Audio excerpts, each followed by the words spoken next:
नमस्ते दोस्तों हमारे देश का एक राज्य है जो अपनी बलिदान के लिए विख्यात है।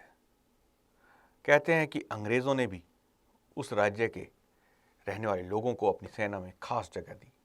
वर्ल्ड वॉर 1, वर्ल्ड वॉर 2 दोनों में उस राज्य के लोगों ने अपना बलिदान दिया। जी हाँ, हम बात कर रहे हैं पंजाब की।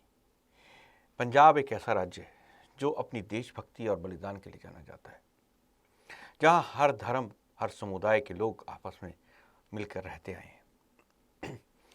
एक दौर था जब खालिस्तान के नाम पर पंजाब में खून की नदियां बही गईं। हालांकि कई विवाद हुए और उन विवादों के बावजूद अंत में यही बात हुई कि पंजाब में शांति आ गई। एक लंबे समय तक पंजाब में शांति के बाद दोबारा वही माहौल बनना आरंभ हो गया है। खालिस्तान को लेकर दोबारा अलग अलग वर्गों में आवाज़ उठने लगी है। कोई हिंदूवादिता की दुहाई दे रहा है तो कोई खालिस्तान की। अलग अलग नेता अलग अलग तरह की बात कर रहे हैं, लेकिन सबसे खतरनाक बात, दोबारा से वही हथियार, वही गोला बारूद, वही नारे, वही हत्याएं। जी हाँ, हाल ही में हमने मूसेवाला की हत्या देखी। उस हत्या के बाद ये कहा गया कि पंजाब के अंदर दोबारा से जो ये माहौल बना है, ये कुछ ऐसे गिरोहों का काम है जो अपने आप को एक माफिया कहते हैं। इसमें खालिस्तानी नहीं है, लेकिन बाद में जैसे जैसे परतें खुली उसमें कहीं ना कहीं विदेशी हाथ नजर आए।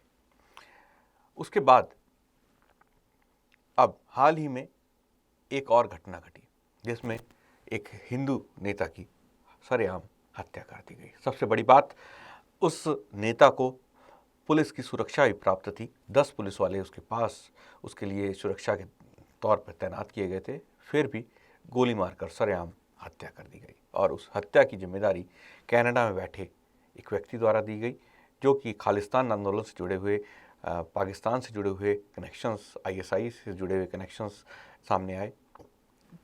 तो ऐसे में सवाल ये उठता है, क्या पंजाब में दोबारा से वो काला दौर शुरू हो गया है या अभी उसको रोका जा सकता है?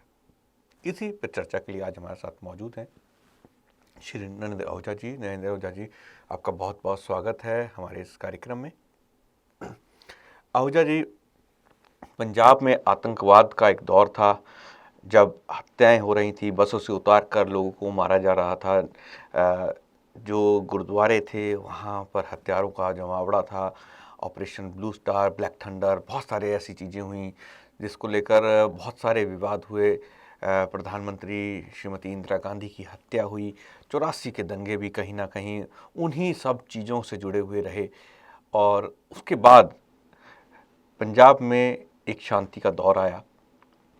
शांति, जहाँ लोगों ने विदेशों में जाके अपना पढ़ाई की, लोगों ने अपने कैरियर बनाए, व्यापारों में वृद्धि हुई। लेकिन अचानक से पिछले कुछ समय से दोबारा ये आतंकवाद की जो बात शुरू हुई, हत्याएं शुरू हुई।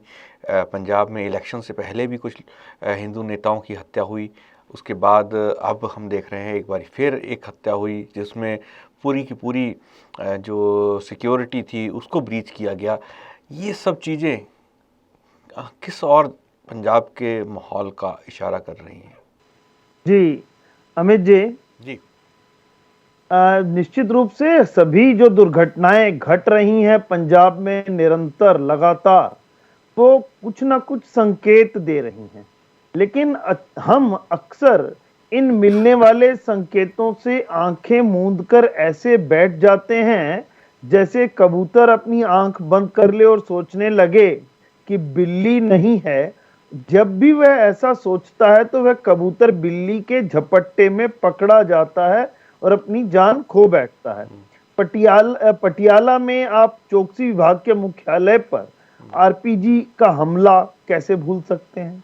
अब पूरे पंजाब के जिला मुख्यालयों पर लगाए गए खालिस्तान के पोस्टर, समर्थन में पोस्टर लगाए गए, कैसे भूल सकते हैं? जी कैसे भिंडरावाला को तुरंत फिर से नई सरकार आने के बाद एक गुट ने महिमा मंडित करना प्रारंभ कर दिया। हम कैसे भूल सकते हैं? हम कैसे भूल सकते हैं पंजाब में नवनिर्वाचित एक सांसद ने करनाल में जाकर के बयान दिया और सरदार भगत सिंह को शहीद आजम को एक आतंकवादी करार दे दिया। कैसे भूल सकते हैं? हम कैसे भूल जाएं मूसेवाला की हत्या? कैसे वह एक खुलेआम पंजाब की कानून व्यवस्था का मजाक उड़ाते हुए हत्या की गई?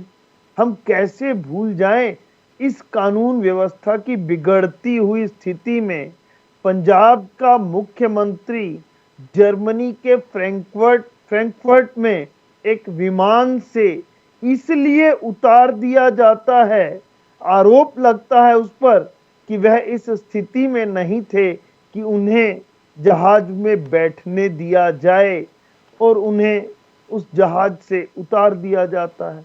तो इन सभी परिस्थितियों को जब हम देखते हैं और देख करके एक के बाद एक लगातार होती इन कानून व्यवस्था का मजाक उड़ाती दुर्घटनाएं कहूंगा, हालांकि ये तो एक हत्याएं हैं और एक ये इस प्रकार का एक आतंकवाद के दौर की वापसी का संकेत है, लेकिन फिर भी हम एक के बाद एक भूलते चले जाते हैं। जैसे एक नई चोट लगती है तो पिछली को भूल जाते हैं। अभी इसी घटनाक्रम में जो हालिया घटना हुई, शिवसेना के एक नेता सुधीर सूरी जो अमृतसर में गोपाल मंदिर के सामने तथाकथित रूप से मूर्तियों की बेअदबी के विरोध में वह वहां पर धरने पर बैठे थे और लगातार वीडियो आ रहे हैं। एक वीडियो आपने शायद नहीं देखा होगा जो अभी बिल्कुल ही हालिया आया है। उस वीडियो में उनकी हत्या से 2 मिनट पूर्व एक बहस होती है और उन्हें वहां से उठने की चेतावनी भी कुछ लोग देते हुए दिखाई दे रहे हैं। मुझे हैरानी होती है कि एक ऐसे नेता को जिसे पंजाब पुलिस की सुरक्षा मिली हुई थी और उस हो रही बहस में भी 3-4 पुलिसकर्मी उस शिवसेना नेता सुधीर सूरी को घेरे हुए और उनके पीछे खड़े हुए दिखाई देते हैं। और जैसा बतलाया जा रहा है कि उस वीडियो के बाद ही गोलियां लगती हैं और अफरा तफरी का माहौल बन जाता है, तो सुरक्षा कर्मियों की दी गई इस सुरक्षा पर भी प्रश्न चिन्ह लगता है कि उनके हाथ में जो रिवॉल्वर थे, जो मशीन गन थी, वह किस लिए थी, जब वह जिसे सुरक्षा दे रहे हैं उसकी जान ही नहीं बचा पाए। फिर परिवार भी धरने पर आता है और कहता है कि इस मामले की सीबीआई जांच करवाई जाए, जो जिम्मेवार पुलिस अधिकारी हैं उन्हें तुरंत प्रभाव से निलंबित किया जाए और सुधीर सूरी को एक शहीद का दर्जा दिया जाए। और ये इतना ही नहीं, जब हत्यारा पकड़ा जाता है संदीप सन्नी, अब उनका नाम तो सभी को मालूम है, उनकी कार में कुछ फोटोग्राफ्स मिलते हैं और उन फोटोग्राफ में जैसा आपने हिंदी फिल्मों में देखा होगा, जिसकी हत्या करनी होती है, जिसकी हत्या की सुपारी दी जाती है, तो वह उसकी फोटो देख करके, उसका पता देख करके और उस पर एक क्रॉस का निशान लगा देते हैं कि खत्म कर दीजिए अभी। तो 4 और फोटोग्राफ मिली हैं, वह किस ओर संकेत करती हैं? वह संकेत करती हैं कि कहीं उन 4 फोटोग्राफ में दिखाए गए 4 और लोग, जिनमें MS बिट्टा हैं, कॉमेडियन भारती सिंह हैं, पंजाब महिला आयोग की अध्यक्षा मनीषा गुलाटी हैं, या पेरोल पर बाहर निकला राम रहीम हैं, इनकी तस्वीरें और इनके ऊपर लगे हुए क्रॉस से एक शक ये भी जाहिर किया जा रहा है कि इन खालिस्तानी कनेक्शन वाले लोगों के निशाने पर कहीं आगे ये 4 नाम तो नहीं है। और एक बात और, जो हमलावर हत्यारा है उसने लाइसेंसी रिवॉल्वर से 32 बोर के लाइसेंसी रिवॉल्वर से ये हत्या की है। और इतना ही नहीं, ये हत्यारा एक कपड़े की दुकान उसी मार्केट में चलाता है, ऐसा हाँ जी। बतलाया जा रहा है। इससे तो एक बात स्पष्ट रूप से निकल कर के आती है कि खालिस्तान के प्रति निरंतर भड़कती और भड़काई जाती भावनाओं को देखकर कहीं पंजाब राज्य का खुफिया विभाग जो पूरी तरह से फेल हो गया प्रतीत होता है, कहीं ऐसा तो नहीं कि पंजाब राज्य इस प्रकार से जो ठीक से शासन सरकार नहीं चला पा रही है और आतंक की घटनाएं निरंतर बढ़ती चली जा रही हैं और सीमा पार से इस खालिस्तानी आंदोलन को हवा देने वाले तथाकथित खालिस्तानी नेता, जिन्हें पाकिस्तान की आईएसआई और सेना का खुला समर्थन और अब तो सरकार का भी खुला समर्थन प्राप्त है, और वहां के एक पूर्व प्रधानमंत्री तो बार बार इस बारे में चेतावनी भी दे रहे हैं।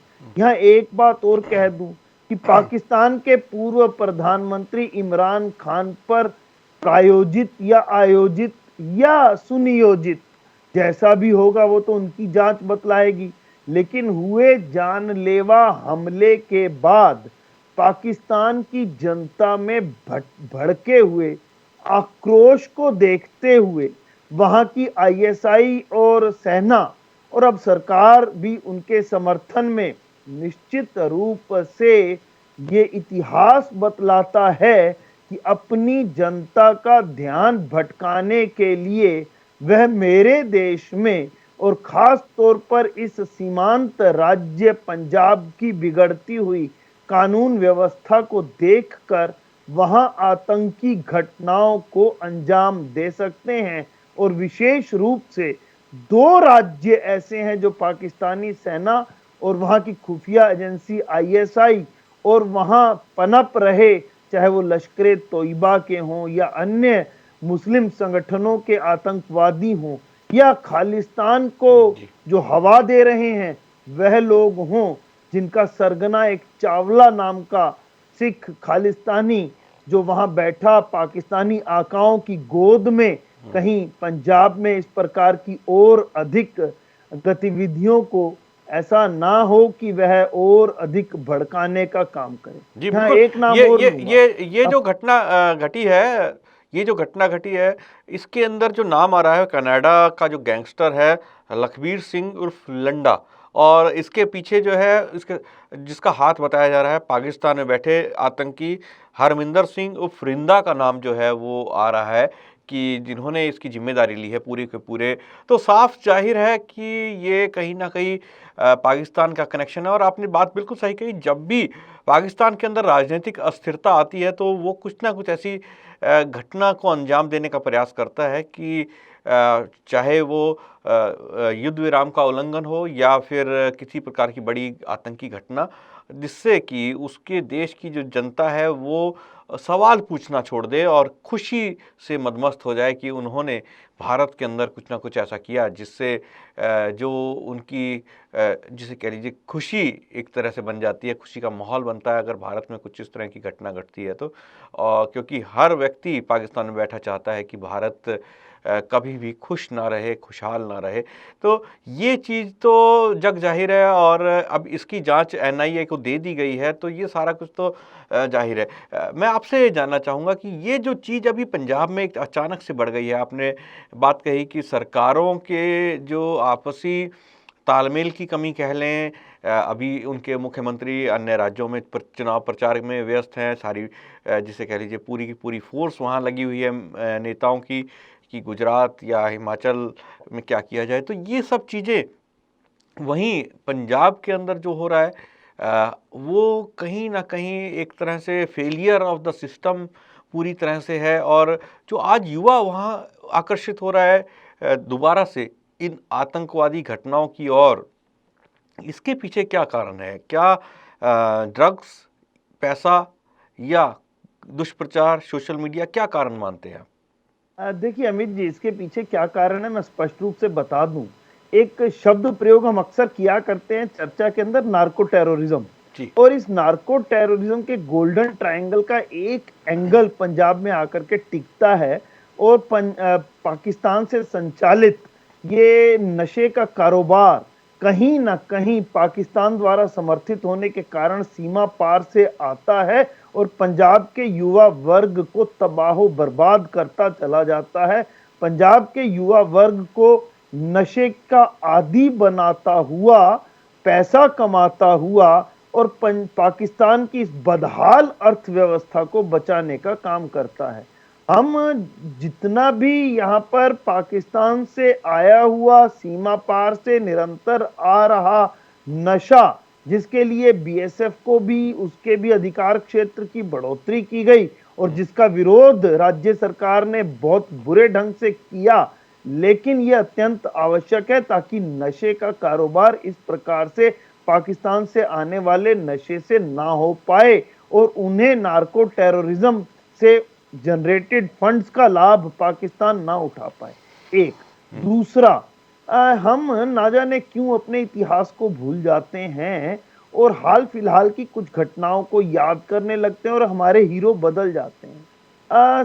सिख पंथ की स्थापना सिख धर्म के 10वें गुरु गोविंद सिंह ने पंज प्यारों के रूप में जब उन्होंने आह्वान किया कि राष्ट्र के लिए, देश के लिए, पंथ के लिए, कौम के लिए कौन अपना बलिदान देना चाहता है, कौन अपना शीश देना चाहता है, तो उन पंज प्यारों में साहिब चंद थे, धर्मदास थे, हिम्मत राय थे, मोहकम चंद थे या दयाराम थे। ये सब कौन थे?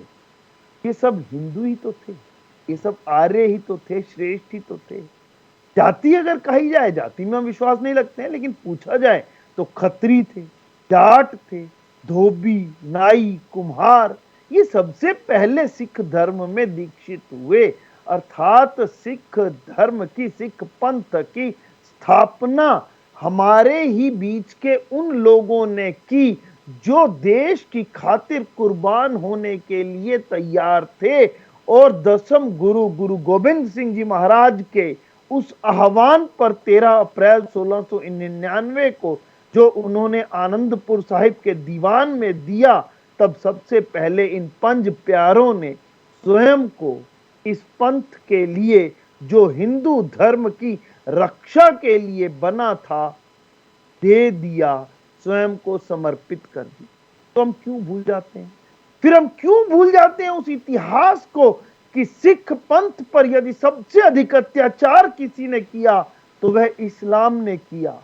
क्यों भूल जाते हैं कि किस तरह से हमारे सिख गुरुओं को तड़फा तड़फा करके मारा गया, धोखे से उनकी हत्याएं की गई, किस तरह से उनके सामने ही 3 साहिबजादों को जिंदा दीवार में चिनवा दिया गया। उस समय पिता के मन पर क्या बीती होगी, कितनी बड़ी कुर्बानी उन्होंने दी। आज वही सिख पंथ को मानने वाले स्वयं को हिंदुओं से अलग घोषित करते हुए, भिंडरा वाले को अपना आदर्श मानते हुए, या नए नए पैदा हुए इन खालिस्तानी नेताओं को अपना आदर्श मान करके खुद को हिंदुओं से अलग करते हुए इस्लाम के निकट चले जाते हैं। अगर वो इस्लाम के निकट जाते हैं तो वह क्यों भूल जाते हैं कि उनके गुरुओं के ऊपर मुस्लिमों ने कितने अत्याचार किए और कितनी बार सिख राजाओं ने, चाहे हम महाराजा रणजीत सिंह जी की बात कर लें, कितनी बार युद्ध हुए और कितना कत्लेआम उनके द्वारा किया गया। कैसे भूल जाते, कैसे भूल जाते हैं वर्ष 1947 में पाकिस्तान के क्षेत्र में रह गए पंजाब के इलाके से सिखों और हिंदुओं को मुस्लिमों ने मार मार करके खदेड़ करके निकाल दिया था, जबकि पंजाब में तो आज भी मुस्लिम रहते हैं। जी बिल्कुल। मेरे देश ना, देश तो धर्मनिरपेक्ष बना जहां आज भी मुस्लिम रहते हैं। जी, यही जो इतिहास को भूल जाने की आदत है ना अमित जी, यही काठ की हांडी को बार बार आंच पर चढ़ाती है। और यही जनता को बताना होगा, युवा वर्ग को नशे से बचाना होगा, नार्को टेररिज्म को खत्म करना होगा और उनको उनकी जड़ों का ज्ञान देते हुए समझाना होगा कि तुम्हारा दोस्त कौन है, दुश्मन कौन है। जी बिल्कुल।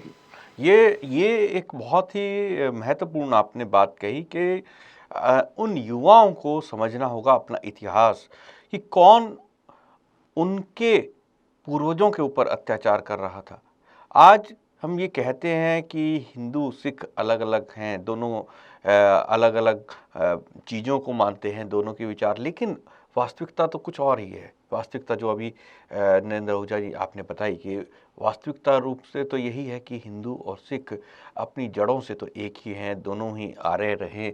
और सिखों के जो गुरु हैं, गुरु गोविंद सिंह जी, उन्होंने सिख पंथ की जो रचना की, सिख साजे जिसे कहते हैं लोग, वो क्यों साजे वो भी जानना होगा। और उसके बाद क्या हुआ वो सब इतिहास उन युवाओं को जानना होगा जो आज खालिस्तान की मांग को लेकर बड़े बड़े नारे और धरने और इस तरह की घटनाओं को अंजाम दे रहे हैं।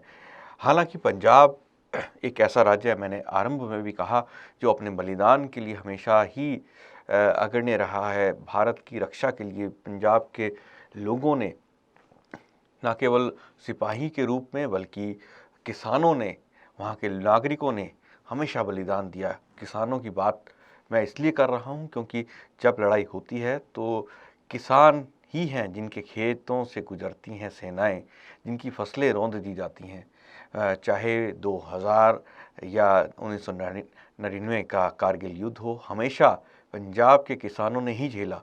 हमने सिर्फ ये कहा कि जंग होनी चाहिए, लेकिन वो उस समय जंग लड़ रहे थे क्योंकि सेनाएं उनके खेतों में मोर्चे बना के बैठी थी। ये वो लोग हैं। लेकिन छोटी सी गलती, राजनीतिक गलती भी हो सकती है, किसी भी तरह की गलती हो सकती है। कुछ राजनीतिक दलों की आपसी महत्वाकांक्षाएं, कुछ विदेश की शक्तियों की ताकतें जो चाहती हैं कि हमारा वो प्रदेश, जो सबसे खुशहाल प्रदेश, जो इंडस्ट्री के नाम पर भी खुशहाल है, जो विज्ञान के नाम पर भी खुशहाल है, जहाँ के युवा भी खुशहाल हैं, खेलों के नाम पर भी खुशहाल है, खेती के नाम पर भी हरित क्रांति एक उदाहरण उस राज्य ने पेश की। तो कहाँ इस राज्य के लोगों ने झंडे नहीं गाड़े? ये एक चीज़ है जो शायद कुछ देश के दुश्मनों की आँख में किरकिरी बनती है। इस चीज़ को लेकर हमें और पंजाब के युवाओं को, सभी को आज ये समझने की आवश्यकता है कि ये देश एक ऐसा देश है जो अखंड है, जिसको टुकड़े नहीं किए जा सकते। और चाहे वो पंजाब के सिख हों या दिल्ली के रहने वाले लोग हों या कहीं और के, सब एक ही देश की नागरिक हैं।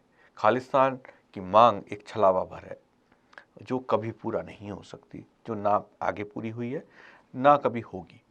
तो नरेंद्र आहूजा जी, आप हमारे साथ इस कार्यक्रम में जुड़े, एक महत्वपूर्ण संवेदनशील विषय पर आज आपने पूरी चर्चा की, बात की। आपका बहुत बहुत धन्यवाद।